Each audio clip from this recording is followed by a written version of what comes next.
Although climate change will have serious consequences, particularly for people in poorest countries, it will not lead to humanity's demise.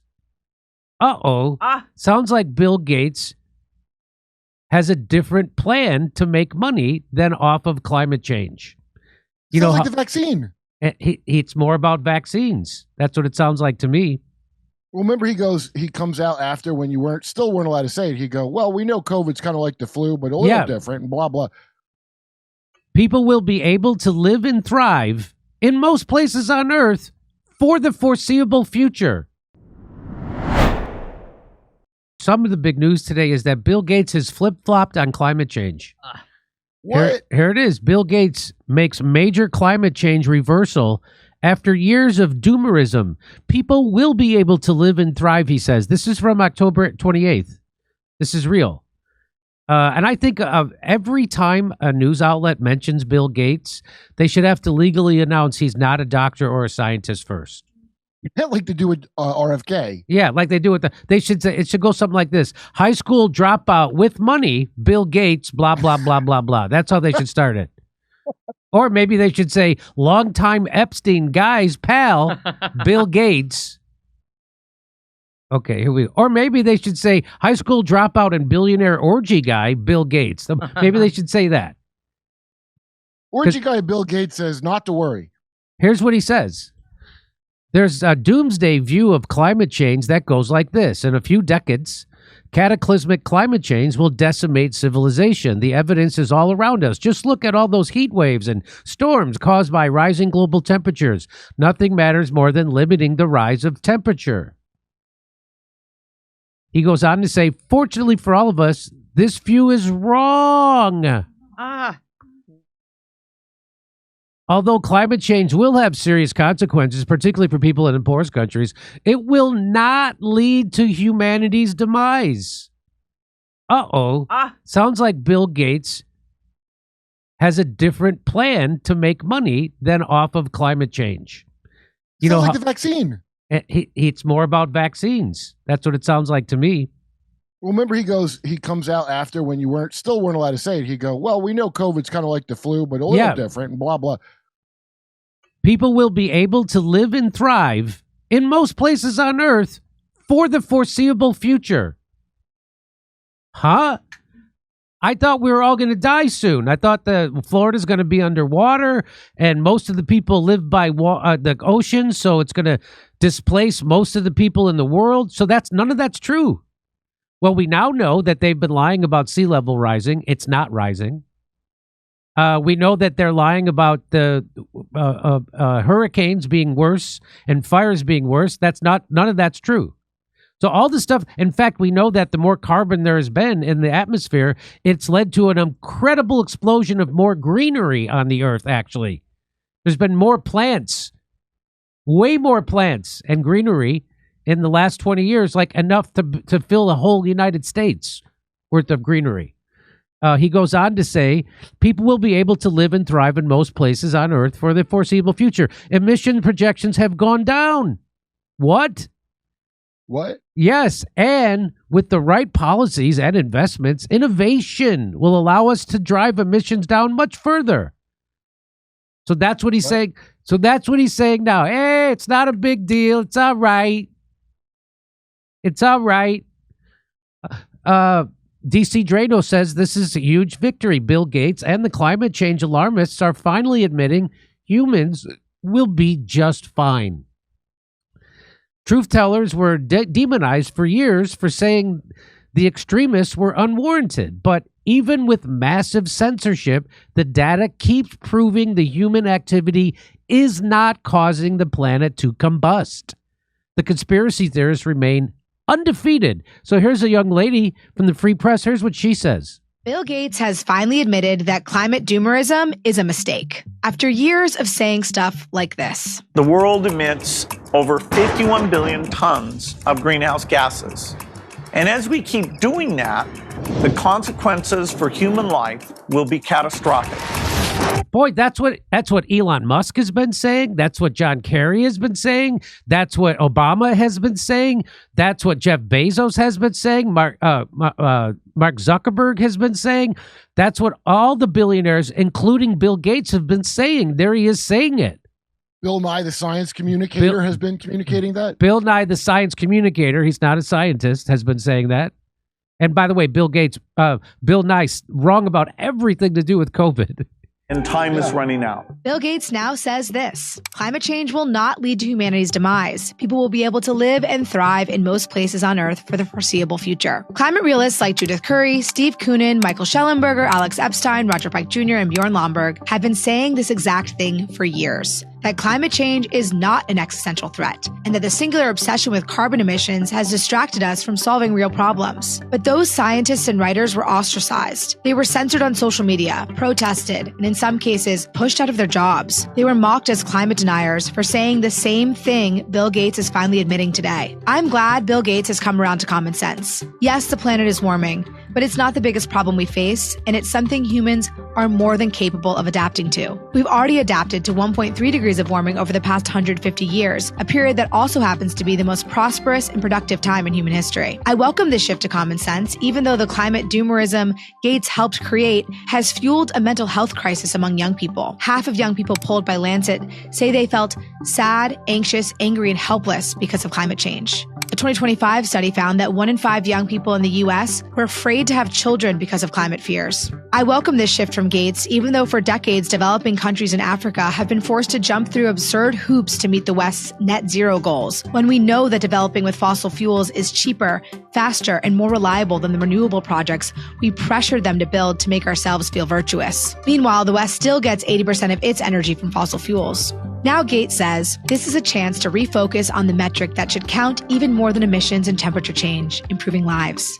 And Bill says we should now focus our international resources on addressing poverty and disease. And I agree. But if he's serious about making things better, it should start with an apology tour. Apologize to the scientists who were punished for speaking the truth. Apologize to the young people who sacrificed their futures because of the fear you helped spread. And apologize to the developing countries that were forced to stay poor, chasing green technologies that don't even work. I happen to agree with her. So here's Bill Gates was asked about this on CNBC, about his new stance. Here's what he says. Climate is a super important problem.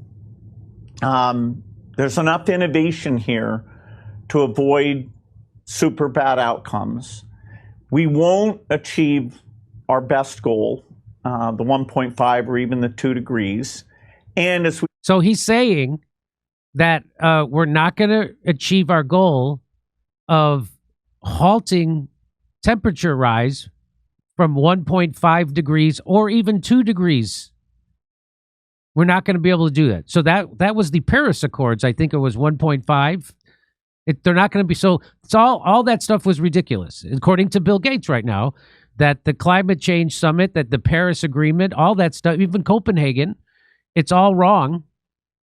And that's not going to happen. So we're not going to be able to meet this goal of stopping the temperature rising. So that's, what is that, 40 years of your life? How long were they pushing that? I remember that from 70s. The 90s. So, well, in the 70s, they started, it said it was going to be an ice age. Then they flipped in the 80s and said, no, it's the planet's clean, it's heating up. And it's all because of us. Even though that for over the last 500 million years, it's been way hotter. And we're actually in an ice age still, in a cooling phase. And we're in the middle of 2 ice ages. We're at the end of one. Okay, here's what he says. Trying to minimize that, we have to frame it in terms of overall human welfare, not just everything should be solely for climate. When the climate activists who have been very supportive of what you've done and you've been very supportive of what they've done read this, and if Greta Thunberg is reading this and saying to herself, my goodness, he seems like he is reversing himself, what would you tell her? I'd say, wasn't the goal here to improve human lives? And shouldn't we, in our awareness of how little generosity there is to help, measure, should we get them a measles vaccine, or should we do some climate related activity? And if we stop funding all vaccines and that, saved you 0.1 degree, would that be a smart trade-off? That's the kind of question we have to ask. So I'm a climate activist, but I'm also a child survival activist.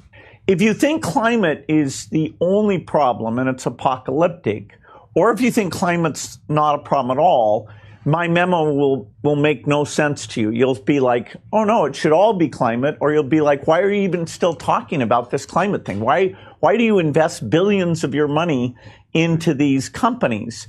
The middle position that climate is super important, but not really. Has to be considered in terms of overall human welfare. I didn't pick that position because it's everybody agrees with it. Including your former self up until 5 seconds ago, just like during COVID, when he said that we got to get everybody vaccinated, nobody's safe unless everybody's safe, and if you don't get it, you're going to kill your grandma, and we got to lock down everything, and everybody's got to be vaccinated. And then as soon as he cashed in his stock, he said, oh, turns out that the COVID virus is not deadly. It has a low infection fatality rate. In fact, it's only affects the elderly, and it's really just like the flu. He said all that. And now he's doing the about face on climate change. So apparently he's found out a different way to make more money than lying to you about climate change. So that's all I can think is that he's now figured out we got to shift our focus to vaccines that I'm heavily invested in. Which without any safety studies on any of it. What would you say to Greta Thunberg, Bill Gates? I can't believe he asked him what would he say. Greta Thunberg has moved on from this issue already. What would you, Bill Gates, someone who never finished college, say to someone else who never even finished high school about climate change? What would you say to that person? Drop out. What would you say to a high school dropout? You being a college dropout with absolutely no credentials about anything medical, scientific, or climatology wise. What would you say to someone else who has absolutely no high school degree, college degree, or expertise on anything? Why are these the two people we're listening to about climate change in the first goddamn place? I don't even think that they're both dropouts. Why is this clash of the dropouts a thing that I'm supposed to get? RFK Jr., who has sued Monsanto and chemical companies its entire life, and Big Pharma and the CDC and the FDA, and won. He's the guy who doesn't have any expertise because he doesn't have a degree in something. Although he does have he is a lawyer. He has a legal degree, and he has a college degree and a high school degree. But these two people, because they're normally repeating the establishment propaganda, nobody ever asked those questions of Bill Gates. Nobody ever asked those questions of Greta Thunberg. But they always ask it about someone who has success in suing these people. And whose answers make sense 99% of the time. That's right. About Israel, but all the other ones, he gives you a direct answer. So way to go, Bill Gates. Bill Gates just flip-flopped right in your face, and you're all chumps. And I caught on. It took me till after COVID to realize that not only are they lying about COVID and the Ukraine war and the Syrian war and the Venezuelan war and the Iraq war and the Iran war and every other Libya, they're also lying about this. They're lying about Russiagate. They're lying about the 2016 primary with the Democratic Party. There wasn't a thing they haven't lied about. They're lying about Julian Assange. They're lying about everybody. You know what I used to say to conservatives that were like big anti-climate change isn't real people? I would go, well, I hope you're right. And you know what? They were. Turns out they were. I'm happy. Turns out they were. So we've covered this in many different ways. This is just another way. I can do a whole hour on how they lied to you about climate change, how they've been caught. They recently got caught. Michael Schellenberger caught them lying about the fact that sea levels are rising. Sea levels aren't rising. That's a lie. They've been saying that the fires and hurricanes and weather, that's all worse now. That's also a lie. And they say, well, it's the hottest year on record. They only stopped keeping records less than a blink of an eye since 1850. You know, the Earth is, I think, was it 4 billion years old? Something like that. They did 500 million years. Even Washington Post says, hey, turns out we didn't have polar caps most of the history of the world. We didn't have ice at the caps. We didn't. This is a recent thing. How about this record? The world record for greenhouse emissions by mankind into the atmosphere was set when we blew up Nord Stream 2. America did that. That's right. So if all these experts in the highest level of government thought climate change was real, would they have done that? And now you know the rest of the story. Bill Gates is flip-flopping again. Okay, so and if you want to hear my jokes on climate change, come see us in Australia. We added second shows to all our shows, and we'll be in Burbank, California, the day after Thanksgiving. It's a Friday. Everybody's off work. Come see us at Flappers Comedy Club in Burbank the day after Thanksgiving. We'll be in Pottstown, Pennsylvania, December 6th, and Waikiki, January 11th. It's a Sunday. See you in Waikiki at the Blue Note. Go to jimmydore.com for a link for tickets. Come see us in Australia. Second show's added in Melbourne, Sydney, and Brisbane. We'll see you in Burbank, California, the day after Thanksgiving. It's a Friday. And then Pottstown, Pennsylvania, December 6th. Plus, January 11th, we're going to be in Waikiki at the Blue Note. Tickets not available yet for them, but go to jimmydore.com for a link for all the other tickets.